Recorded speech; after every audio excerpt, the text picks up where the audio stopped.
যে তার উপর হজ ফরজ ছিল কিন্তু সময় পায় নাই, মারা গেছে, তারা কি করবে?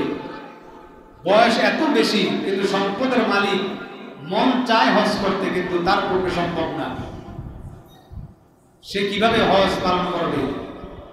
আর যদি হজ পালন না করে সে যদি মারা যায়, আখিরাতে সে কি জবাব দিবে? কারণ এটা ফরজ, এটা একটা ফরজ ইবাদত, এটা যেমন তেমন ইবাদত নয়। বুখারী এবং মুসলিমের বর্ণনা, আব্দুল্লাহ ইবনে আব্বাস রাদিয়াল্লাহু তাআলা আনহু বলেন,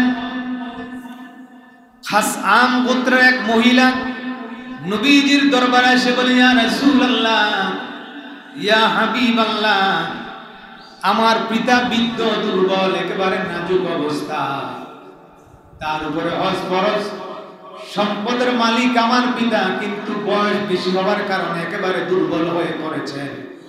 নবী গো, আমি কি আমার পিতার পক্ষ থেকে হজ পালন করতে পারি কিনা? নবী বললেন, হ্যাঁ, তোমার এই বৃদ্ধ পিতার পক্ষ থেকে তুমি হজ পালন করো। বুখারী মুসলিম আরেকটি হাদিস আসছে, এটাও আব্দুল্লাহ ইবনে আব্বাস বর্ণনা করেছেন। এক লোক এসে রাসূলের দরবারে বলল, ইয়া রাসূলুল্লাহ, আমার বোনের উপরে হজ ফরজ ছিল কিন্তু সে হজ পালন করতে পারে নাই, এর আগে সে ইন্তেকাল করেছে। নবী গো, আমি এখন কি করব? নবী বললেন, তোমার বোন যদি ঋণগ্রস্ত থাকতো, তুমি কি ঋণ পরিশোধ করতে না? তো সে বলল, হ্যাঁ, আমি তো আমার বোনের পক্ষ থেকে ঋণ পরিশোধ করতাম, অবশ্যই করতাম।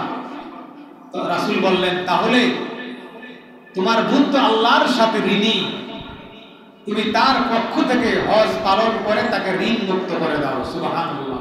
এটাকে বলা হয় বদলি হজ, একজনের পরিবর্তে অন্যজন গিয়ে হজ পালন করা। এজন্য মৃত ব্যক্তির নামে হজ উমরা পালন করা, অসুস্থ ব্যক্তির নামে অন্য ব্যক্তি হজ উমরা পালন করা, বৃদ্ধ ব্যক্তির নামে অন্য ব্যক্তি হজ উমরা পালন করা, এটা বৈধ, এটা জায়েজ।